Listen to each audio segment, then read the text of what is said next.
la tierra que guarda secretos. Durante siglos, millones de personas han creído en un hombre capaz de cambiar la historia. Pero ¿qué pasaría si todavía existieran rastros físicos de su mundo ocultos bajo la tierra? No leyendas, no pinturas, no historias transmitidas de generación en generación. Hablamos de objetos reales, ruinas enterradas, barcas olvidadas y tumbas selladas durante 2000 años. En Israel, arqueólogos, historiadores y científicos han comenzado a desenterrar algo que nadie esperaba encontrar con tanta claridad.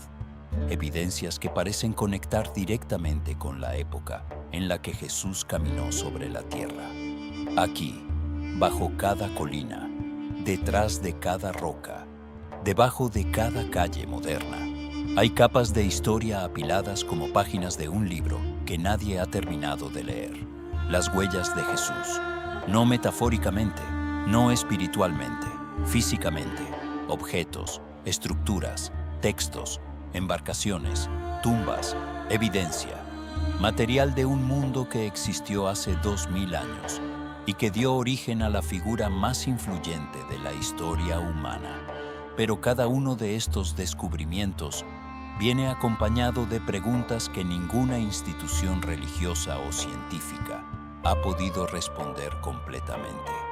¿Qué nos dicen realmente estos hallazgos sobre quién fue Jesús? ¿Y qué nos dicen sobre lo que creemos de él? Porque si estas evidencias son auténticas, entonces la historia que conocemos podría ser mucho más real y mucho más inquietante de lo que imaginamos. Y esta noche vamos a seguir sus huellas. Herodes, el hombre que construyó el escenario. Para entender el mundo en que Jesús nació, vivió y murió, primero hay que entender a un hombre que lo precedió en 40 años. Un hombre que la historia ha tratado con la misma ambigüedad con que él trató a sus propios hijos. Herodes el Grande, rey de Judea, arquitecto prodigioso, asesino implacable y el constructor involuntario del escenario, donde se desarrolló la historia más contada del mundo occidental. El doctor Ehud Netzer, arqueólogo de la Universidad Hebrea de Jerusalén, lo explicó así. Herodes era un hombre de contradicciones absolutas. Tenía una visión arquitectónica que superaba a cualquier contemporáneo suyo en el mundo mediterráneo. Y al mismo tiempo, era capaz de ejecutar a sus propios hijos sin dudarlo. Esas dos realidades coexistían en el mismo ser. ¿Cómo es posible que un hombre así haya construido el mundo que Jesús habitó? La respuesta está en la piedra. Herodes fue, ante todo, un constructor, y sus construcciones no eran simples edificios. Eran declaraciones de poder, mensajes a Roma, a los judíos, a la historia misma. Comenzó por donde ningún ingeniero cuerdo hubiera comenzado: el mar, Cesarea Marítima, un puerto construido en una costa sin roca firme, sobre arena que se mueve con la corriente, en una zona azotada por tormentas violentas durante el invierno. Todo arquitecto consultado le dijo que era imposible. Herodes lo construyó de todas formas. El doctor Avner Rabban, arqueólogo marino, Universidad de Haifa, lo explicó así. Lo que Herodes hizo en Cesarea desafía la comprensión incluso con ojos modernos. Utilizó un cemento hidráulico fabricado con ceniza volcánica importada de Italia, que fragua bajo el agua. Construyó rompeolas de más de 300 metros, adentrándose en el mar. Creó un puerto artificial de 2 kilómetros cuadrados, en un lugar donde no había absolutamente nada. 25 siglos después de los griegos que inventaron la ingeniería, él la superó. Un puerto que no debía existir y que se convirtió en el centro comercial y administrativo de toda la región. El lugar por donde entraban las importaciones de Roma, los mármoles, los granitos, los materiales con que Herodes construiría su legado más duradero: el Templo de Jerusalén. El templo, no el original de Salomón, destruido siglos antes por los babilonios. El Templo de Herodes, una construcción tan monumental que los rabinos de la época decían que quien no lo había visto, nunca había visto un edificio verdaderamente bello. Era sobre esa plataforma que Jesús enseñaría, donde expulsaría a los mercaderes, donde debatiría con los fariseos. El escenario de los momentos más definitorios de su ministerio público fue construido por el mismo hombre que, según el Evangelio de Mateo, ordenó matar a todos los niños menores de 2 años en Belén para eliminar al recién nacido rey de los judíos.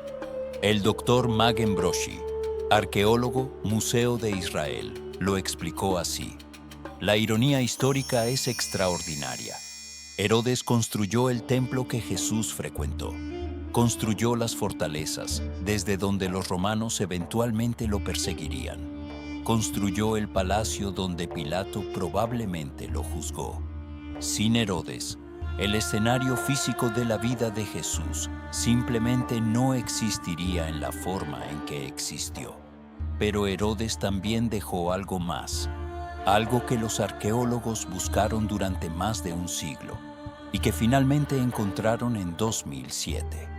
Su tumba, el Herodium, una colina artificial con forma de cono truncado en medio del desierto de Judea, a 15 kilómetros al sur de Jerusalén. Herodes la construyó sobre el sitio donde, según la tradición, ganó su primera batalla decisiva. La convirtió en palacio, en fortaleza y en su monumento personal, y allí quiso ser enterrado. El historiador Flavio Josefo lo describió con precisión asombrosa. El cortejo fúnebre de 8 días desde Jericó, el féretro de oro adornado con piedras preciosas, la procesión de cientos de soldados, pero durante 2000 años nadie encontró la tumba. El doctor Ehud Netzer, arqueólogo de la Universidad Hebrea de Jerusalén, lo explicó así: dediqué 35 años de mi vida a buscar esa tumba. Sabíamos exactamente dónde debía estar, según Josefo. Excavamos sistemáticamente y durante décadas encontramos todo menos lo que buscábamos. Hasta que en mayo de 2007 recibí una llamada de mis colaboradores. Habían encontrado los muros en el lugar correcto. Supe inmediatamente que era el momento. Mayo de 2007. 35 años de búsqueda. Y lo que encontraron cuando llegaron al lugar correcto fue algo que nadie esperaba. No una tumba intacta llena de oro y mármol. Una tumba destrozada, destruida deliberadamente. Cada pieza del sarcófago rota con intención. Alguien, en algún momento entre la muerte de Herodes y el presente, había entrado allí con un propósito claro: asegurarse de que no quedara un solo fragmento sin romper. El doctor Ehud Netzer lo explicó así: alguien lo odió tan profundamente que no bastó con que muriera. Necesitaron destruir hasta el último vestigio de su memoria. La virulencia de esa destrucción nos dice tanto sobre quién fue Herodes como cualquier texto histórico. Un hombre tan odiado que sus enemigos esperaron décadas para destrozar su tumba. El mismo hombre que construyó el mundo donde Jesús creció. Y esa es solo la primera pieza del rompecabezas. Los esenios, la comunidad que nadie debía encontrar. 1947. El mundo apenas comenzaba a recuperarse de la Segunda Guerra Mundial. En Palestina, bajo mandato británico, los judíos de todo el mundo empezaban a regresar después de 2000 años de diáspora. Y en las orillas del Mar Muerto, un pastor beduino buscaba una cabra perdida. Lo que encontró cambiaría para siempre nuestra comprensión de la Biblia, del judaísmo y de los orígenes del cristianismo. Las cuevas de Qumran. Dentro de una de ellas, el pastor encontró tinajas de arcilla selladas. Dentro de las tinajas, rollos de cuero envueltos en lino, rollos que tenían 2000 años de antigüedad, que contenían los textos más antiguos, conocidos del Antiguo Testamento, y mucho más. El doctor Stephen Fan, erudito bíblico y editor de los manuscritos del Mar Muerto, lo explicó así. Cuando los académicos comenzaron a analizar el contenido completo de los rollos, encontraron algo que nadie anticipaba. No solo había fragmentos bíblicos, había reglas comunitarias, calendarios litúrgicos, textos apocalípticos, himnos. Era la biblioteca completa de una comunidad que había vivido aquí, a orillas del Mar Muerto, durante casi 300 años. ¿Quiénes eran las personas que habían vivido en este lugar desértico, a kilómetros de cualquier ciudad, dedicando sus vidas a copiar textos sagrados? Los esenios, una secta judía que existió entre el año 200 a.C. y el año 100 después de Cristo, exactamente el período en que vivió Jesús. El doctor James Van der Kam, profesor de Escrituras Hebreas, Universidad de Notre Dame, lo explicó así. Los esenios eran un grupo que había decidido retirarse del judaísmo oficial porque lo consideraban corrupto. Vivían en comunidades estrictas, practicaban la pureza ritual constantemente, estudiaban los textos sagrados con una intensidad que ningún otro grupo de su tiempo igualaba, y creían que estaban preparando el camino para el fin de los tiempos. Esa frase resulta familiar, porque es exactamente la misma frase que el Evangelio de Lucas usa para describir la misión de Juan el Bautista. Y aquí es donde la historia se complica de una manera que ningún teólogo ha podido resolver completamente. ¿Era Juan el Bautista un esenio? La pregunta parece simple. La respuesta no lo es. Los puntos de contacto son extraordinarios. Juan predicaba en el desierto de Judea, exactamente donde vivían los esenios. Practicaba el bautismo por inmersión, una purificación ritual que los esenios realizaban constantemente. Predicaba un mensaje de arrepentimiento y pureza, que era el corazón de la teología esenia. El doctor Stephen Fan lo explicó así. Lo que encontramos en la regla de la comunidad, uno de los rollos más importantes de Qumran, es una frase que proviene del libro de Isaías: «Preparad el camino del Señor en el desierto». Esa misma frase es citada en los 4 evangelios para describir el ministerio de Juan el Bautista. La coincidencia es demasiado precisa para ser casual. Otra opinión del Dr. Shimon Gibson, arqueólogo, Universidad de Carolina del Norte, lo comentó así. Pero hay diferencias fundamentales que no podemos ignorar. Los esenios eran exclusivos. Solo aceptaban a los ritualmente puros. Juan el Bautista era radicalmente inclusivo. Cualquiera podía acercarse al Jordán. Soldados, recaudadores de impuestos, pecadores. Eso era lo opuesto a la mentalidad esenia. ¿Podría alguien haberse formado en la comunidad esenia y luego haber roto con ella para crear algo diferente? La historia registra que Juan el Bautista creció en el desierto desde su infancia. Los esenios adoptaban niños y los criaban en sus comunidades, pero no hay ninguna fuente que confirme directamente que Juan fue uno de ellos. Y hay algo más perturbador aún. De los casi 900 rollos encontrados en las 11 cuevas de Qumran, ninguno menciona a Juan el Bautista, ninguno menciona a Jesús, ninguno menciona al cristianismo, una comunidad que existió durante exactamente el mismo periodo que los protagonistas del Nuevo Testamento, en el mismo territorio, con ideas sorprendentemente similares, y un silencio absoluto sobre las figuras que cambiarían el mundo. El Dr. Shimon Gibson lo explicó así: lo que no está en los rollos es tan revelador como lo que sí está. eso puede significar muchas cosas. Que los esenios no sabían de Jesús, que lo conocían pero no lo consideraban relevante, o que sus textos sobre él simplemente no sobrevivieron. No lo sabemos. Y esa ignorancia es en sí misma un dato histórico importante. No lo sabemos. 3 palabras que los historiadores más honestos repiten constantemente cuando hablan de Jesús. Pero hay algo que sí sabemos. Hay un objeto que sí sobrevivió, que los arqueólogos sí encontraron, y que conecta de manera tangible, física, irrefutable, con el mundo en que Jesús vivió.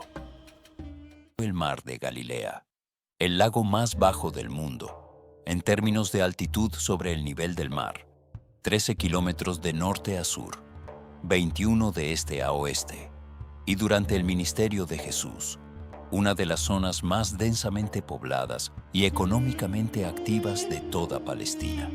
Aquí pescaban Pedro y Andrés cuando Jesús los llamó. Aquí caminó sobre las aguas, según los evangelios. Aquí calmó la tormenta.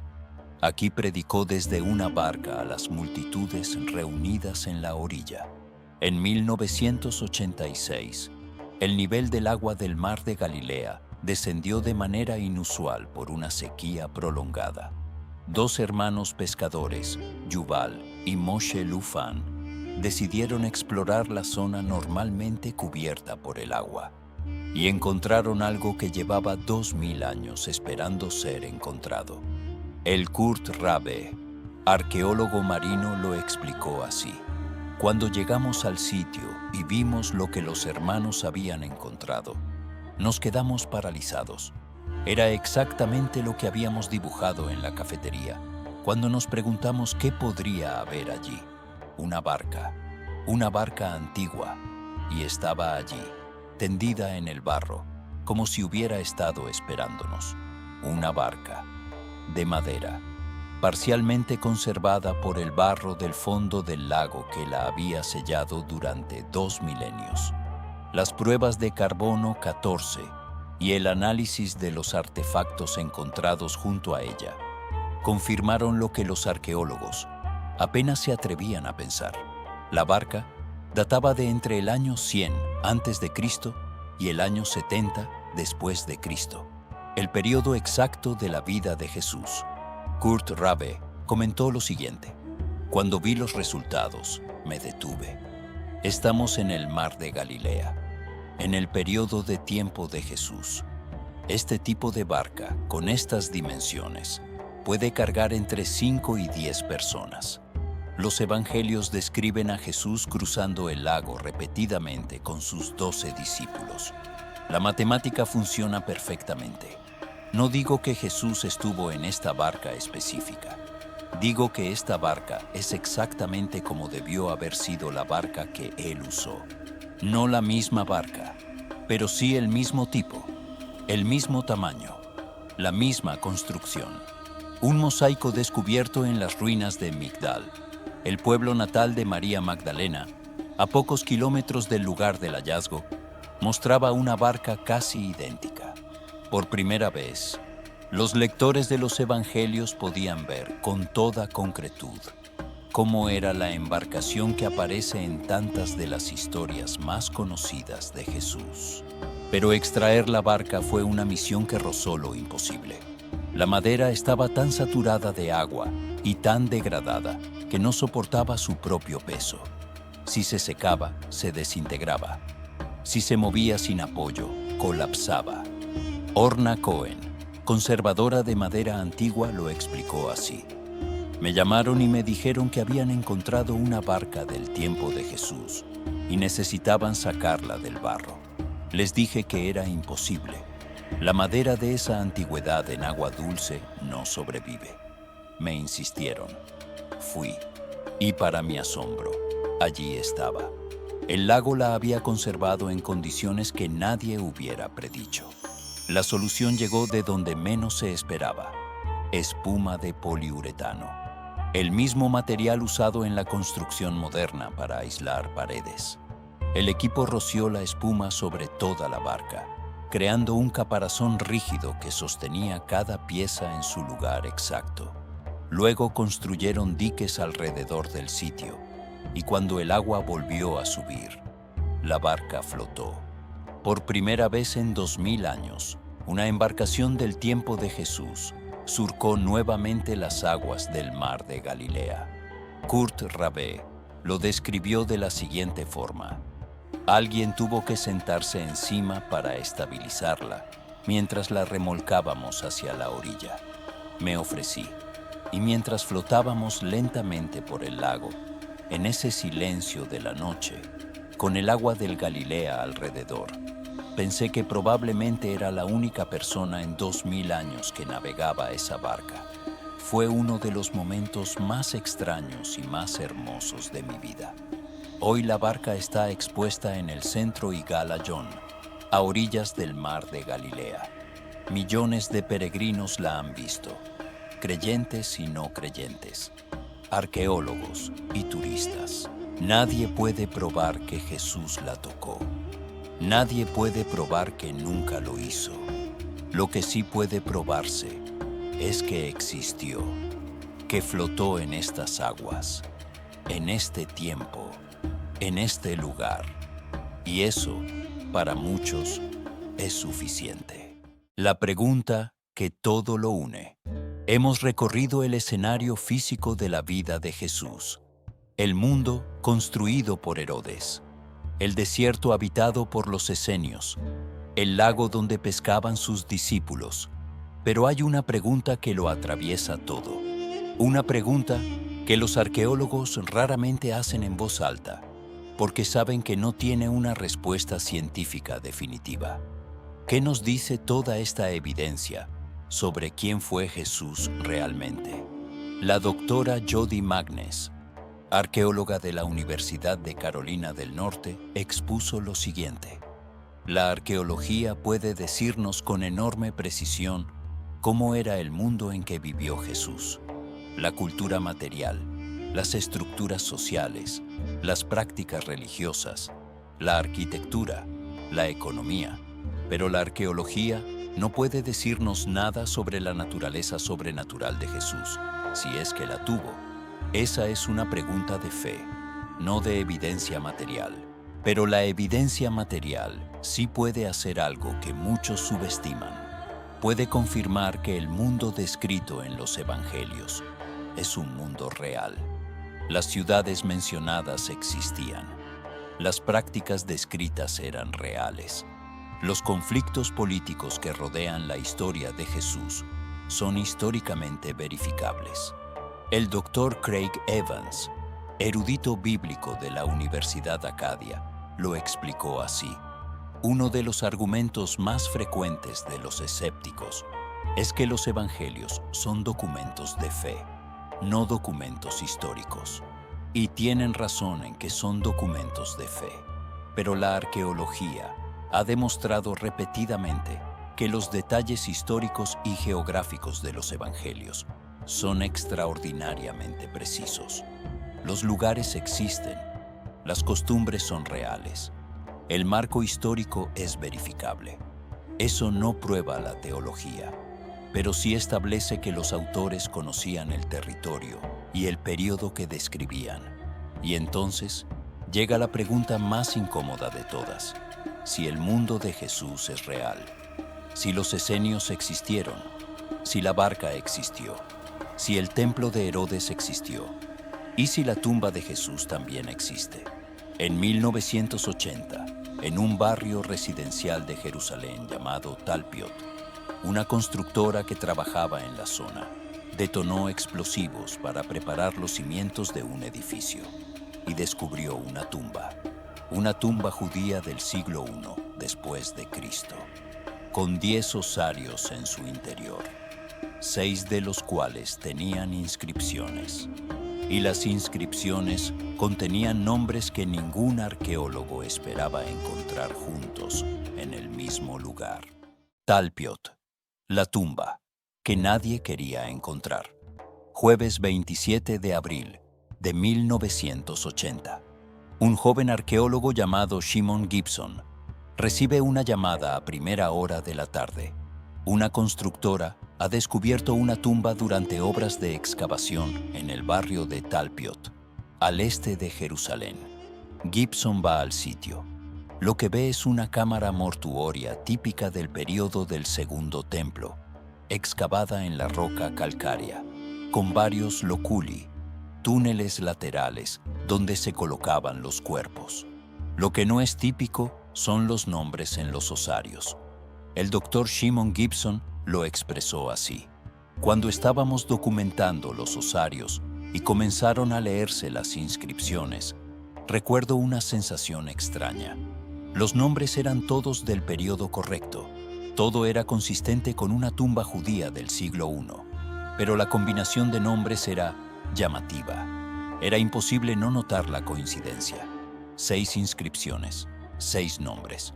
María, Yeshua bar Yosef, José, Mateo, Yehuda bar Yeshua y Mariamne.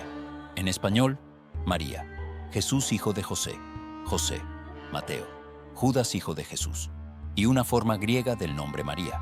Los arqueólogos documentaron la tumba, recogieron los osarios y los enviaron a la Autoridad de Antigüedades de Israel. Y durante los siguientes 27 años, la tumba fue prácticamente ignorada, considerada como una más de las muchas tumbas del período que aparecen regularmente en Jerusalén durante obras de construcción.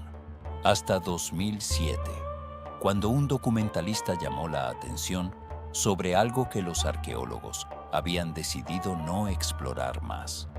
¿Y si esa tumba era la tumba de la familia de Jesús de Nazaret? El doctor James Tabor, profesor de estudios religiosos de la Universidad de Carolina del Norte, lo explicó así: cuando uno revisa los osarios con cuidado, hay elementos que resultan difíciles de descartar como simples coincidencias. Yeshua bar Yosef, Jesús hijo de José, es el más obvio, pero también está José, que es exactamente el apodo con que el Evangelio de Marcos se refiere al hermano de Jesús. Y está Mariamne, que en textos del siglo II y III es el nombre con que se identifica a María Magdalena. Dr. Craig Evans comentó lo siguiente: los nombres eran extremadamente comunes en el Jerusalén del siglo I. María era el nombre de aproximadamente 1 de cada 4 mujeres judías. José era igualmente frecuente. Jesús, aunque nos resulte difícil de imaginar hoy, era un nombre perfectamente ordinario. Encontrar todos estos nombres juntos en una tumba familiar es estadísticamente probable, sin que tenga ninguna conexión con el Jesús del Nuevo Testamento, o estadísticamente improbable sin esa conexión.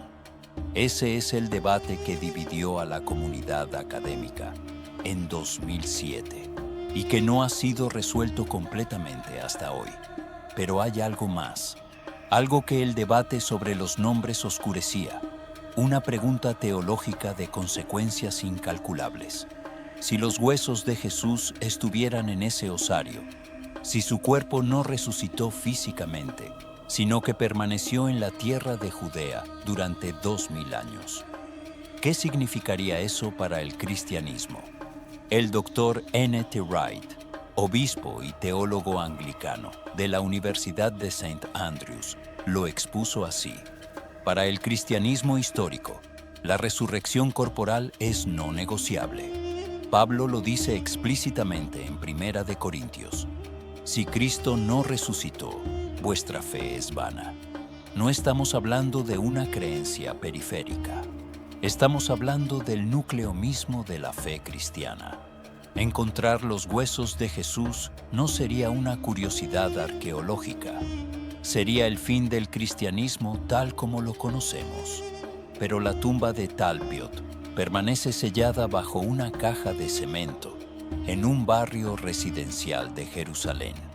Y la pregunta permanece abierta. Una pregunta que exploraremos en profundidad en la segunda parte de este documental.